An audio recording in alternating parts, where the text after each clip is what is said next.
Assalamualaikum warahmatullahi wabarakatuh. Sekarang kita masuk ke modul terakhir, modul 8, yaitu tentang cabang-cabang AI atau Artificial Intelligence. Di modul dikatakan kecerdasan buatan adalah sebuah istilah yang berasal dari bahasa Inggris, yaitu Artificial Intelligence. Jika diartikan, artificial memiliki makna buatan, sedangkan intelligence adalah kata sifat yang memiliki makna cerdas. Jadi, artificial intelligence merupakan suatu buatan atau suatu tiruan yang cerdas. Kecerdasan diciptakan menjadi sebuah algoritma dan dimasukkan ke dalam mesin atau komputer sehingga mesin memiliki kemampuan untuk melakukan pekerjaan seperti yang dapat dilakukan manusia. Kepandaian atau ketajaman dalam berpikir seperti halnya otak manusia dalam menyelesaikan suatu masalah. Nah, jadi itu pengertian dari artificial intelligence itu sendiri, yang mana kita membuat suatu sistem cerdas yang diharapkan bisa meniru kecerdasan yang dimiliki oleh manusia. Nah, artificial intelligence itu ada cabang-cabangnya. Oke. Kita bisa lihat gambarnya di sini. Jadi ini AI-nya. Nah, cabang-cabangnya itu ada machine learning, natural language processing atau NLP, speech expert system, planning, scheduling, dan optimization, robotics, terus ada vision. Yang akan kita pelajari di modul itu cabang-cabangnya cuma sistem pakar, terus ada DSS nanti, decision support system, dan yang terakhir adalah heuristic. Kalau machine learning ini mungkin dosen kalian ada yang ngejelasin di kelas. Untuk machine learning, kalau sama Bu Amel dulu kakak ada dijelasin nih machine learning. Ada deep learning, terus ada predictive analytics. Nah, ini NLP juga kalian udah ada peminatannya dulu ya di semester sebelumnya. Nah, yang speech ini mungkin juga ada kalian dijelasin di kelas. Terus expert system ini bagian dari peminatan ya kalau di ilmu komputer, tapi dihapus ya tahun ini. Nah, planning, scheduling, sama optimization ini disitulah termasuk DSS dan heuristiknya. Jadi di bagian ini. Terus nih robotics juga peminatan kalau di Ilkom, dan vision, image recognition, sama machine vision. Jadi ini dia cabang-cabang AI yang perlu kalian ketahui. Sekarang kita langsung aja masuk ke cabang-cabang AI yang di modul. Yang pertama itu adalah sistem pakar atau expert system. Oke, sistem pakar atau expert system ini udah pernah kita singgung di modul sebelumnya. Nah, kalau jelaskan lagi, jadi konsep sistem pakar ini kita buat sebuah sistem yang mana sistem itu bisa untuk menyelesaikan atau memecahkan masalah di bidang tertentu yang pengetahuannya itu sebanding dengan seorang pakar. Oke.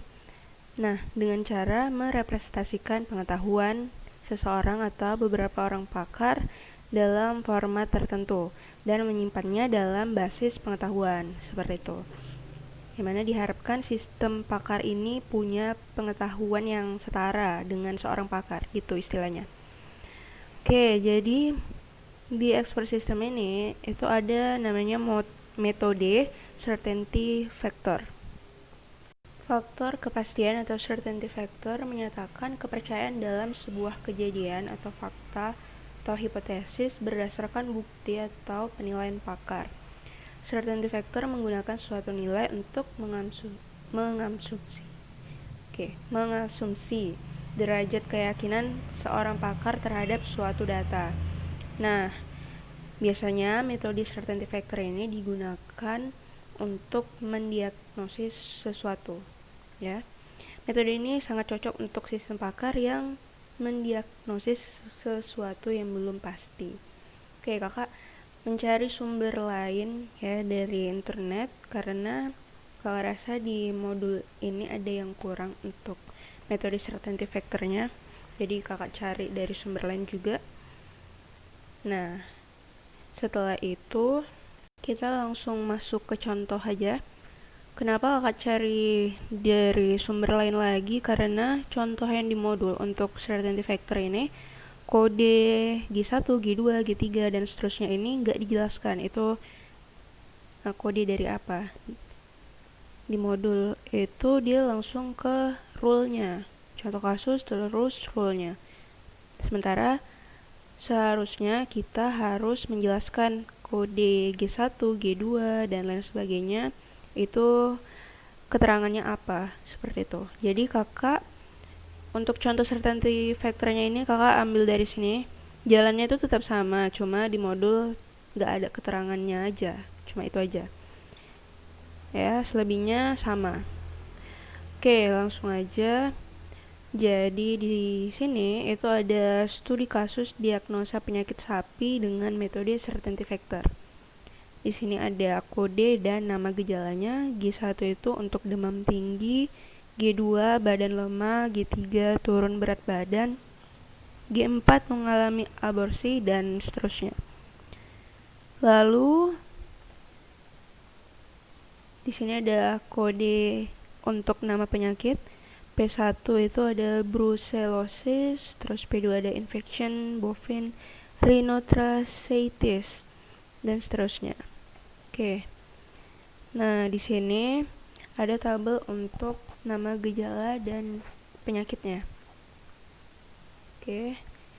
Jadi kalau gejala demam tinggi G1 ya, itu biasa ditemukan di penyakit brucellosis. Terus G2 gejala badan lemah itu ditemukan di penyakit brucellosis juga. G3 gejala turun berat badan itu ditemukan di penyakit brucellosis dan Jones disease. Oke. G4 itu gejala mengalami aborsi dan ditemukan di penyakit antraks. P2 itu ada infection bovine rhinotracheatis. Oke, itu aja. Dan seterusnya seperti itu. Jadi nama penyakit dan gejalanya itu dijabarkan di klasifikasi. Oke. Selanjutnya cara pengerjaan. Pengguna konsultasi diberi pilihan jawaban yang masing-masing bobotnya sebagai berikut. Jadi kalau jawabannya tidak, bobotnya itu 0, tidak tahu bobotnya 0,2, sedikit yakin bobotnya 0,4, cukup yakin bobotnya 0,6, yakin bobotnya 0,8, sangat yakin bobotnya 1. Oke. Nah, contoh CF pada diagnosi brucellosis. Jadi tadi udah kita klasifikasi. Ini kalau penyakit brucellosis atau P1 gejalanya ada G1, G2, G3, G4. Yang masing-masing udah ada keterangannya ya. Oke, jadi if demam tinggi, N badan lemah, N turun berat badan, N mengalami aborsi, dan brucellosis. Jadi if-nya itu adalah gejalanya. Ya. Nih, demam tinggi itu tadi G1, G2 itu badan lemah, G3 turun berat badan, G4 mengalami aborsi, dan P1 atau brucellosis nama penyakitnya. Ya. Lalu pemecahan rule dengan premis atau ciri majemuk menjadi rule dengan premis atau ciri tunggal seperti contoh berikut ini. Nah, tadi kan kita sekaligus gejalanya itu sekaligus dibuat kondisinya N. Nah, kalau yang ini langkah selanjutnya kita buat satu-satu. If demam tinggi dan brucellosis, if badan lemah dan brucellosis, if turun berat badan dan brucellosis, if mengalami aborsi dan brucellosis. Oke, jadi dibuat satu-satu seperti itu. Ya. Nah, menentukan nilai CF faktor untuk masing-masing premis. Nama gejala G1, kodenya G1, nama gejala demam tinggi, CF rule-nya 0,2. Jadi CF rule ini itu terserah kita ya. Bisa dibuat sendiri asalkan nilainya itu nggak boleh lebih dari 1. Ya. Seperti itu. Terus untuk kode G2, nama gejala badan lemah, CF rule-nya 0,4, turun berat badan CF rule-nya 0,6, mengalami aborsi, CF rule-nya 0,4. Kemudian dilanjutkan dengan penentuan CF user. Misalkan user memilih jawaban sebagai berikut. Kode G1, nama gejala demam tinggi, jawaban sangat yakin. Oke, CF usernya 1. Tadi kalau sangat yakin itu bobotnya 1. Ya. Lalu ditanyakan apakah ada gejala badan lemah, jawabannya yakin. Kalau yakin bobotnya 0,8.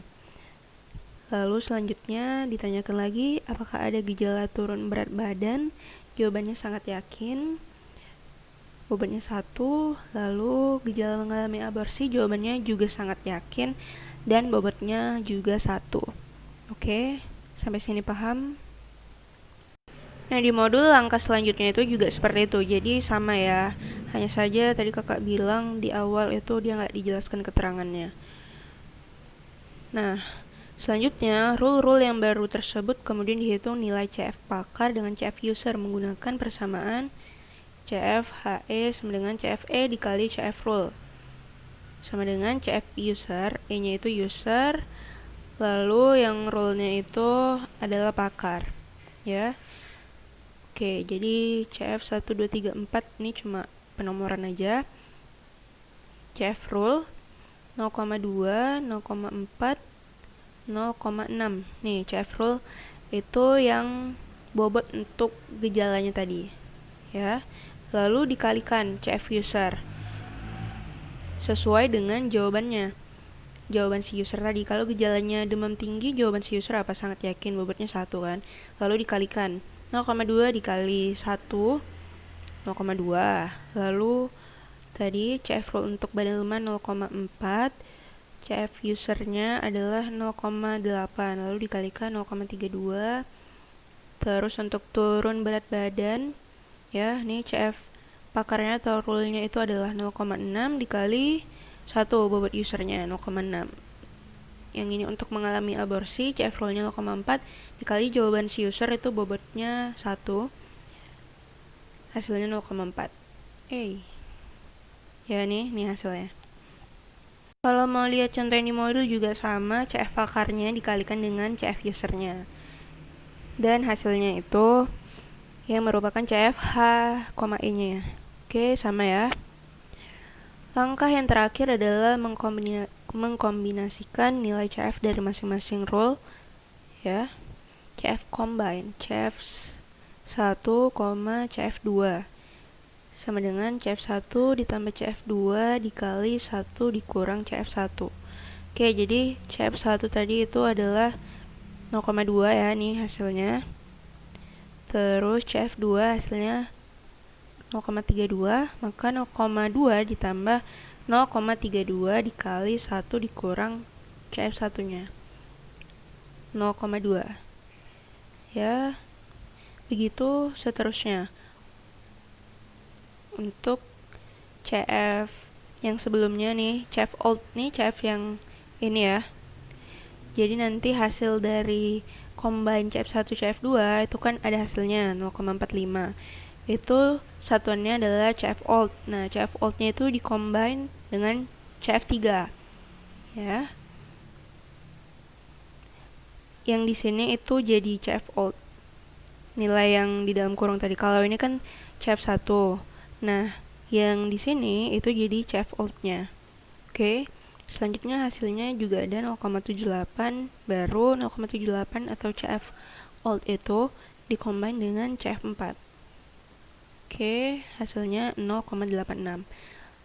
Lalu terakhir presentase keyakinan sama dengan CF combine dikali 100%. 0,86 dikali 100%, 86%. Dengan demikian dapat dikatakan bahwa perhitungan certainty factor yang dilakukan pada jenis penyakit brucellosis memiliki tingkat keyakinan sistem 86%. Seperti itu. Nah, di modul juga sama. Ya, dikombine dari G1, G2, terus hasilnya dikombine dengan G3, hasilnya lagi dikombine dengan G4, dan seterusnya. Ya, presentasi keyakinannya juga yang terakhir itu namanya ya CF old ya, yang terakhir tetap CF old dikali 100%, sama juga. Seperti itu. Kalau mau menganalisis penyakit yang lain, nih penyakit P2 sama juga jalannya kayak gini tadi. Oke.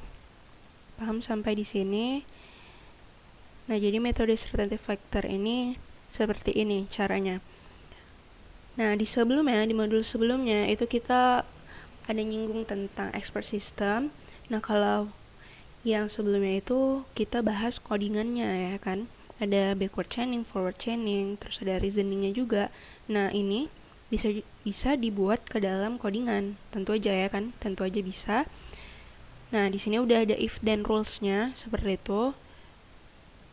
Terus bisa tinggal pilih mau pakai backward chaining atau forward chaining, ya kan? Nah, lalu tinggal dikasih reasoning. Jadi ini bisa dibuat ke dalam codingan. Oke. Kalau sudah, kita langsung lanjut ke sistem pendukung keputusan atau Decision Support System.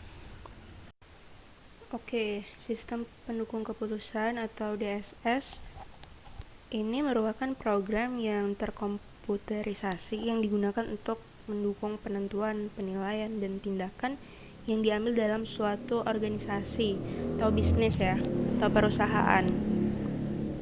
Nah, dapat juga dikatakan sebagai sistem komputer yang mengolah data menjadi informasi untuk mengambil keputusan dari masalah semi terstruktur yang spesifik.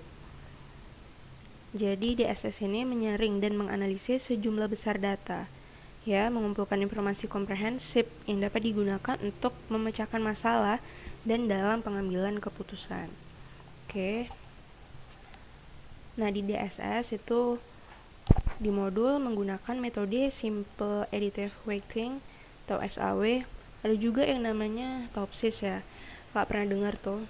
TOPSIS banyak digunakan juga metode itu atau metode TOPSIS itu untuk skripsi mahasiswa ilmu komputer. Nah, tapi di sini kita akan belajar metode SAW, Simple Additive Weighting. Metode SAW merupakan metode yang juga dikenal dengan metode penjumlahan berbobot. Konsep dasar metode SAW adalah mencari penjumlahan terbobot dari rating kinerja pada setiap alternatif pada semua atribut. Oke, ini berdasarkan ini ya. Fishburne tahun 1967, McCrimmon tahun 1968. Metode SAW membutuhkan proses normalisasi matriks keputusan atau X ke suatu skala yang dapat diperbandingkan dengan semua rating alternatif yang ada. Oke, jadi langsung aja ke contoh kasusnya. Nah, jadi DSS ini biasanya untuk pengambilan keputusan di organisasi, bisnis, atau perusahaan, seperti itu. Maka contoh kasusnya juga seperti itu. Seorang perusahaan akan, sebuah nih aturannya, sebuah perusahaan akan melakukan rekrutmen kerja terhadap 5 calon pekerja untuk posisi operator mesin. Posisi yang saat ini luang hanya ada 2 posisi. Dengan metode SAW tentukan calon pekerja tersebut. Oke, langkah pertama kita harus menentukan kriterianya dulu. Nah, kriterianya ini dibagi menjadi 2. Ada kriteria benefit atau keuntungan dan cost atau biaya dari masing-masing calon pekerja. Nah, yang termasuk kriteria benefit atau yang menguntungkan adalah pengalaman kerja atau C1, pendidikan atau C2, usia atau C3. Sedangkan kriteria cost-nya adalah status perkawinan atau C4 dan alamat atau C5. Oke. Langkah kedua, teknik pembobotan pada kriteria dapat dilakukan dengan berbagai macam cara dan metode yang ABAS. Oke. Fase ini dikenal dengan istilah praproses. Namun bisa juga dengan cara secara sederhana dengan memberikan nilai pada masing-masing secara langsung berdasarkan presentase nilai bobotnya. Sedangkan untuk yang lebih baik bisa digunakan fuzzy logic. Penggunaan fuzzy logic sangat dianjurkan bila kriteria yang dipilih mempunyai sifat yang relatif, misal umur, panas, tinggi, baik, atau sifat lainnya. Oke, jadi yang dianjurkan itu sebenarnya menggunakan fuzzy logic. Di skripsi juga seperti itu. Dianjurkan untuk menggunakan fuzzy logic daripada memberikan bobot secara langsung. Kalau yang di contoh ini kita buat bobotnya secara langsung. Oke. Nah, di sini ada tabel, ada calon pegawai yang dikodekan itu dengan A1, A2, A3, A4, dan A5. Lalu ada kriterianya tadi, C1, C2, C3, C4, C5.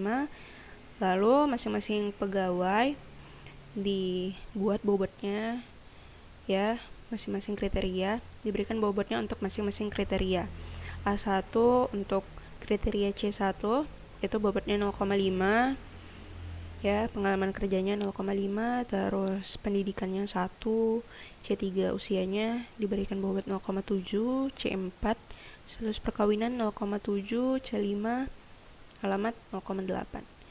Ya, bobotnya itu nilainya paling besar 1, jangan melebihi dari 1. Oke, langkah ketiga, pembobotan ini adalah pembobotan tiap-tiap kriteria berdasarkan ketentuan perusahaan atau organisasi. Contohnya, jika memilih ketua suatu organisasi, hal yang paling penting adalah prestasi dan pengalaman. Maka bobot nilai pada kriteria prestasi dan pengalaman harus lebih tinggi dari kriteria yang lain, dengan nilai total harus 1. Dari kasus di atas, bobot nilai setiap kriteria adalah sebagai berikut. Nah, jadi perusahaan atau organisasi itu juga harus menentukan bobot untuk masing-masing kriterianya. Jadi perusahaan atau organisasi ini punya standar sendiri, seperti itu. Kriteria C1 bobotnya 0,3, C2 bobotnya 0,2, C3 bobotnya 0,2, C4 bobotnya 0,15, C5 bobotnya 0,15, dan ditotalkan itu jumlahnya 1. Langkah keempat, nah sekarang normalisasi nilai. Jadi kalau metode SAW harus ada normalisasi nilainya. Untuk normalisasi nilai, jika faktor kriteria benefit C1, C2, C3 digunakan rumusan, jadi dibedakan ya untuk kriteria yang benefit dan kriteria cost. Kalau kriteria benefit itu rumusnya seperti ini. RIJ, IJ ini indeksnya sama dengan XIJ dibagi max XIJ. Oke.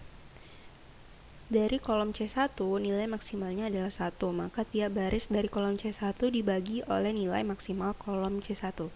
Jadi rumusnya itu maksudnya seperti ini. Kita lihat di kolom C1 nih, nilai maksimalnya itu 1 kan.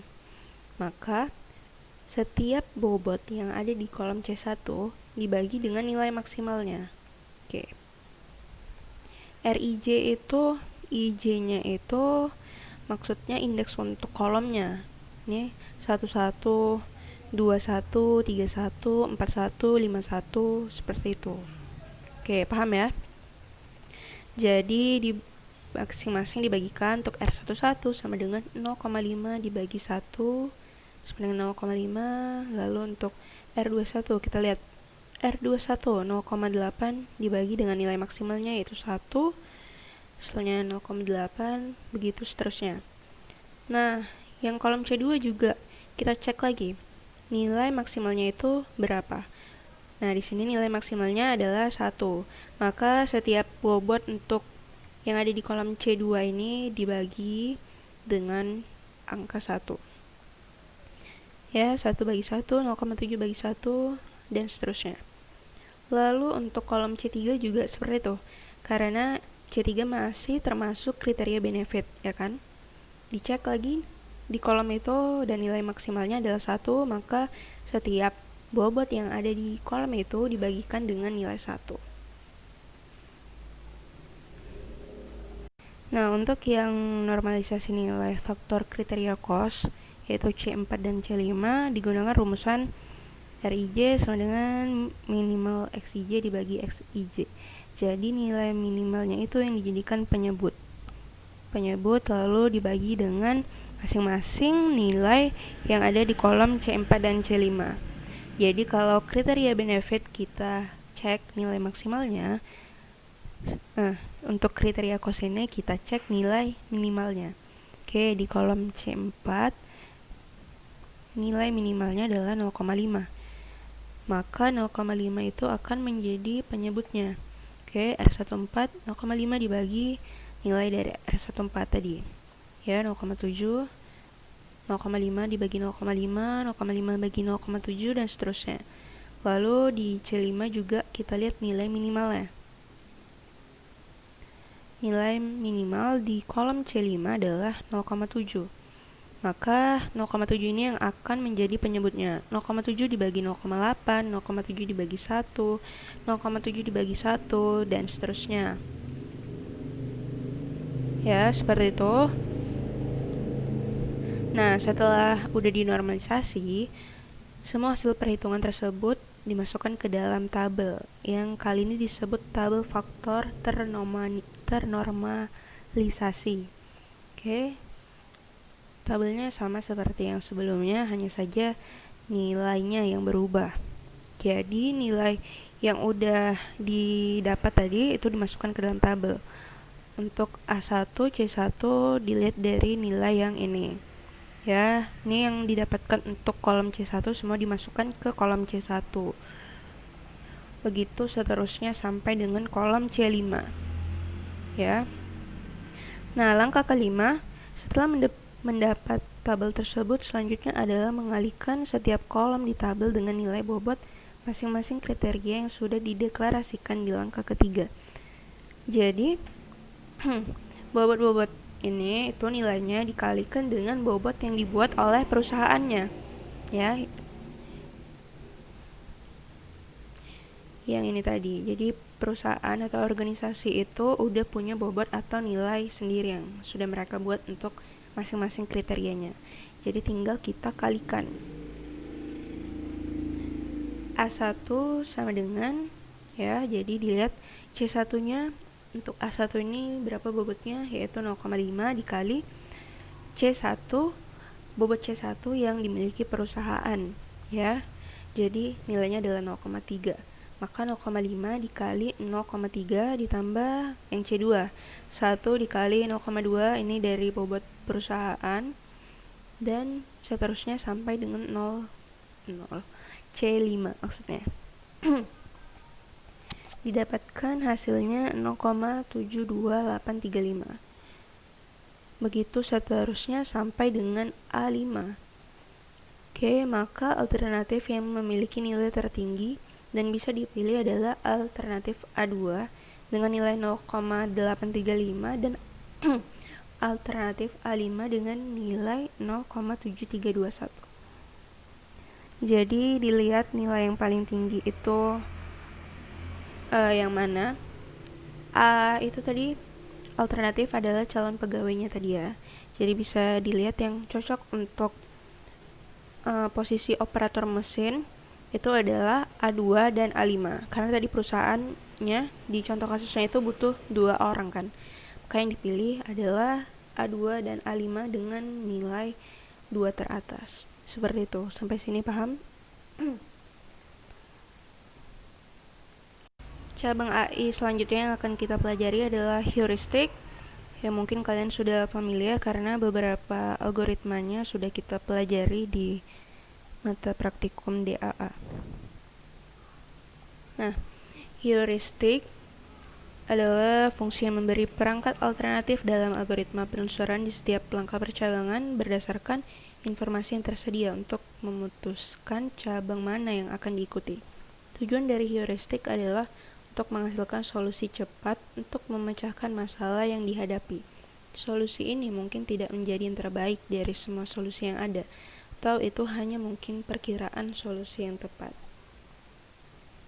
Jadi heuristik ini merupakan metode yang digunakan untuk pencarian.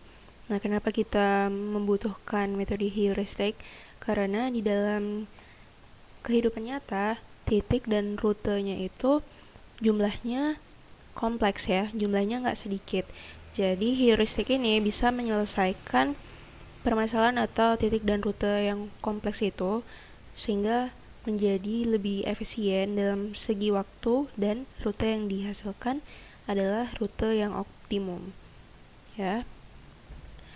Nah, salah satu algoritma dari heuristik ini adalah best first search. Ya, BFS, disingkat BFS juga, tapi bukan breadth tapi best, pencarian terbaik pertama. Oke, merupakan suatu cara yang menggabungkan keuntungan atau kelebihan dari pencarian breadth first dan depth first. Jadi dia gabungan dari breadth first search dan depth first search, BFS dan DFS yang udah pernah kita pelajari. Jadi gabungan antara dua algoritma itu. Pada setiap langkah proses pencarian terbaik pertama atau best first search, kita memilih simpul-simpul atau node yang paling menjanjikan sesuatu. Jadi di sini ada contoh tree. Carilah rute yang harus dilewati dari A menuju J dengan best first search. Oke, jadi pencarian best first search ini kita buat antrian open dan antrian close. Nah, tadi tujuannya adalah dari A menuju J. Oke, di tree ini node awalnya itu adalah node A dengan bobot 5. Maka node A dengan bobot 5 itu kita buat antriannya di antrian open. Karena node awalnya itu yang dibuka pertama kali kan, makanya dia masuk ke antrian open. Yang di close belum ada, lalu kita cek apakah A sama dengan J, dan ternyata nggak sama ya. Selanjutnya open.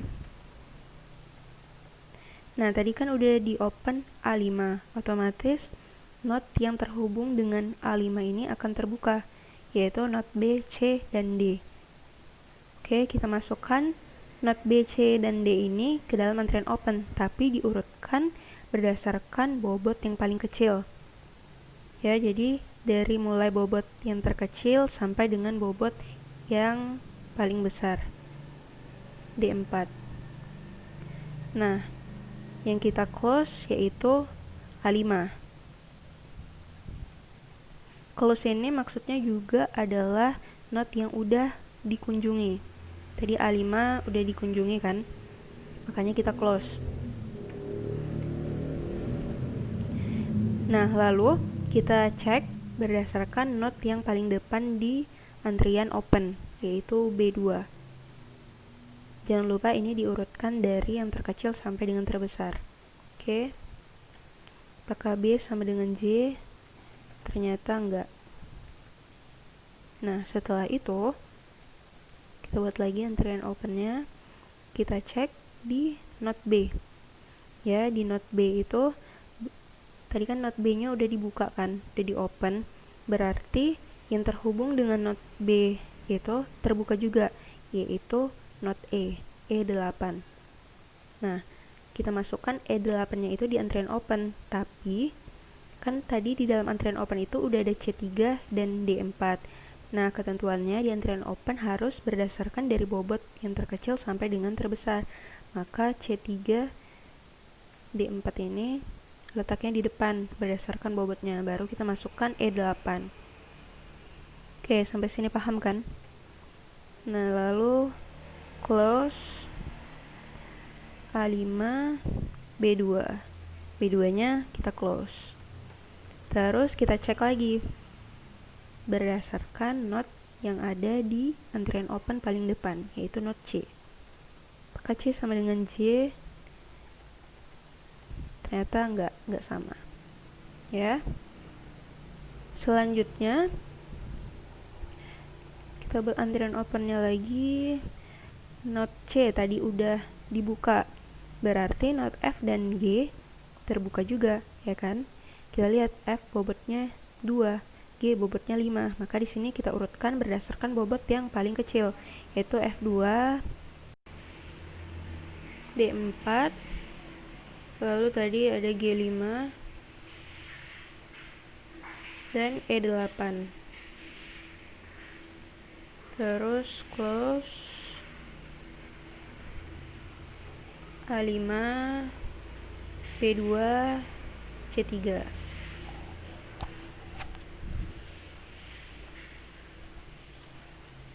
Nah, terus kita cek dari node yang di open paling depan, yaitu F. F sama dengan J. Enggak, F tidak sama dengan J. Lalu kita open node F2-nya udah terbuka, berarti node yang terhubung dengan F2 itu terbuka juga, yaitu ada I2 dan J1. Kita urutkan dari bobot yang paling kecil, J1, I2, lalu D4, G5, E8. Close A5, B2, C3, F2. Kita cek J sama dengan J, ternyata benar. Itu goalnya ya. Kita buat di sini. Goal. Oke, berarti antrian opennya tinggal I2, D4, G5, dan E8.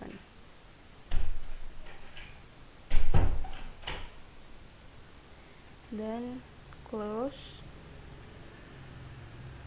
A5,